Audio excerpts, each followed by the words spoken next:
नमस्कार दोस्तों। तो इस ट्यूटोरियल में हम लोग ये सीखने वाले हैं कि किसी जावा एंड्रॉयड ऐप में वेब व्यू को कैसे इंप्लीमेंट करना है। तो चलिए सबसे पहले प्रोजेक्ट स्ट्रक्चर देखते हैं। यहाँ पे हमारे पास है एक मेन एक्टिविटी और यहाँ है उसकी UI file activity underscore main dot XML. उसी के साथ जो एंड्रॉयड मैनिफेस्ट फाइल है उसमें हमने इंटरनेट परमिशन को मेंशन किया है, क्योंकि हम लोग वेब व्यू यूज करने वाले हैं जिसमें इंटरनेट की जरूरत होती है। चलिए सबसे पहले अब यूआई देखते हैं। यूआई में सिंपली हमारे पास एक बड़ा सा वेब व्यू है जो पूरे स्क्रीन की लेंथ और विड्थ को ऑक्यूपाई कर रहा है। उसी के साथ हमारे पास एक प्रोग्रेस बार भी है जो फिलहाल बाय डिफॉल्ट उसकी जो विजिबिलिटी है वो हिडन है। ओके, वो हम लोग बाद में देखेंगे कि उसको कैसे यूज करना है। चलिए इसका कोड देखते हैं।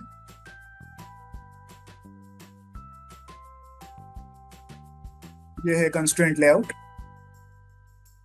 ये है वो वेब व्यू और ये है वो प्रोग्रेस बार। इसकी विजिबिलिटी देखिए, इसे हमने फिलहाल गॉन रखा है इसलिए ये हमें स्क्रीन पे फिलहाल दिखाई नहीं दे रहा।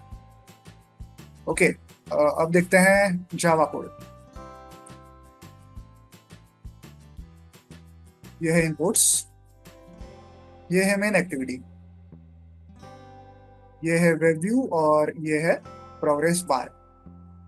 ऑन क्रिएट फंक्शन में सबसे पहले हम लोग क्या करते हैं, जो हमारी यूआई फाइल है activity underscore main dot XML उसे यहाँ पे सेट करते हैं। फिर वेब व्यू और प्रोग्रेस बार के आईडीज फाइंड आउट करते हैं। उसके बाद एक फंक्शन कॉल करते हैं जिसका नाम है सेटअप वेब व्यू। ये है वो सेटअप वेब व्यू फंक्शन। यहाँ पे सबसे पहले हम लोग क्या करते हैं, वेब व्यू के अंदर जावा स्क्रिप्ट को इनेबल करते हैं और एक स्क्रोल बार की स्टाइल जो है उसे सेट करते हैं। उसके बाद वेब व्यू का एक वेब व्यू क्लाइंट हम लोग सेट करते हैं।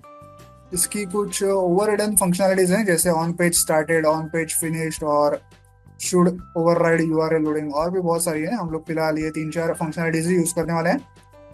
तो सबसे पहले हम लोग क्या करते हैं, जब भी वेब व्यू में कोई यूआरएल लोड होता है और कोई वेब पेज लोड होने वाला होता है, तो जब तक वो लोड हो रहा है हम लोग हमारे प्रोग्रेस बार को विजिबल करते हैं ताकि यूजर को एटलीस्ट प्रोग्रेस बार दिखता रहे जब तक वेब पेज लोड हो रहा है। जब वेब पेज लोड होके फिनिश हो जाए तब ये on page finish function call होता है। इसका मतलब क्या है कि अब वेब पेज जो है वो लोड हो चुका है, तब हम लोग उस प्रोग्रेस बार को फिर से हाइड कर देते हैं क्योंकि अब वेब पेज लोड हो चुका है। उसके बाद हमारा हम जो यूआरएल हमारे वेब व्यू में शो करने वाले हैं उसके ऊपर हमारा कंट्रोल होना चाहिए। इसके लिए हम ये should override URL loading function call करते हैं। इसमें हम लोग क्या करते हैं, सबसे पहले तो जो यूआरएल यूजर ने वेब व्यू में लोड किया है उसको एक्सेस करते हैं और पहले चेक करते हैं कि क्या वो यूआरएल HTTPS के साथ स्टार्ट होता है। अगर हाँ तो वो यूज करने के लिए सेफ है, तो हम लोग view dot load URL function call करते हैं। अगर वो यूआरएल HTTPS के साथ चालू नहीं होता है तो इसका मतलब हो सकता है कि वो यूआरएल हार्मफुल भी हो सकता है। तो हम लोग यूजर को ऐसे एक पोस्ट दिखाते हैं जिसमें हम लोग लिखते हैं कि वार्निंग, दिस वेबसाइट में बी हार्मफुल।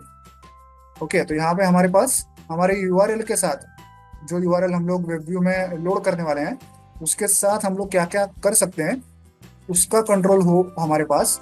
इसके लिए ये फंक्शन है should override URL loading. Okay, then यहाँ पे हम लोग वेब व्यू के बहुत सारे एट्रीब्यूट्स सेट करते हैं जिसमें हम लोग सेट करते हैं कौन कौन से attributes, zoom controls, display controls, file access होना चाहिए कि नहीं वेब व्यू के पास, वगैरह वगैरह। बहुत सारे एट्रीब्यूट्स हैं, वो सब हम लोग यहाँ पे ऐसे सेट करते हैं। उसके बाद फाइनली हम लोग ये फंक्शन कॉल करते हैं web view dot load URL, जिसमें हम जो भी यूआरएल हमें लोड करना है वेब व्यू में उसका पाथ यहाँ पे लिखते हैं।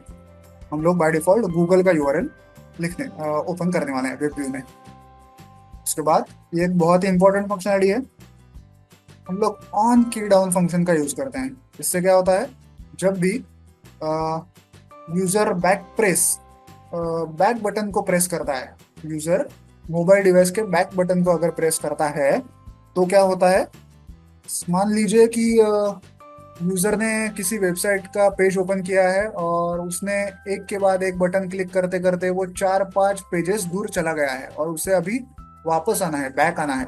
तो वो क्या करेगा, मोबाइल डिवाइस पे बैक बटन प्रेस करेगा। तो वो जब बैक बटन प्रेस करेगा तब वो प्रीवियस पेज पे उसे आना चाहिए, प्रीवियस पेज पे लैंड होना चाहिए। अगर वो चौथे पेज पे है तो उससे तीसरे पेज पे आना चाहिए, तीसरे पेज पे है तो दूसरे पेज पे आना चाहिए, दूसरे से पहले पेज पे आना चाहिए, और पहले से और फिर ऐप बंद ही हो जाना चाहिए। ऐसा उसका जो बैकवर्ड फ्लो है, बैक स्टैक जिसे कहते हैं, वो ऐसे होना चाहिए। राइट। तो इसके लिए हम लोग ये web view dot go back function call करते हैं।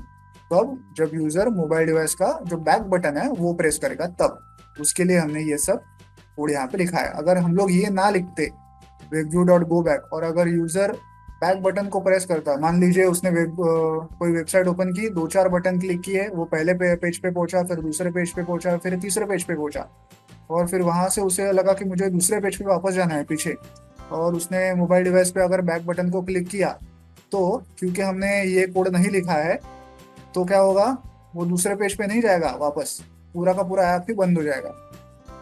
ओके।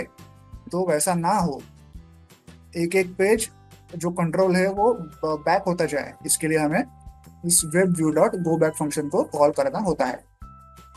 ओके। तो आई होप आप ये कोड समझ गए होंगे। तो चलिए अब इस ऐप को मोबाइल डिवाइस पर रन करके चेक करते हैं।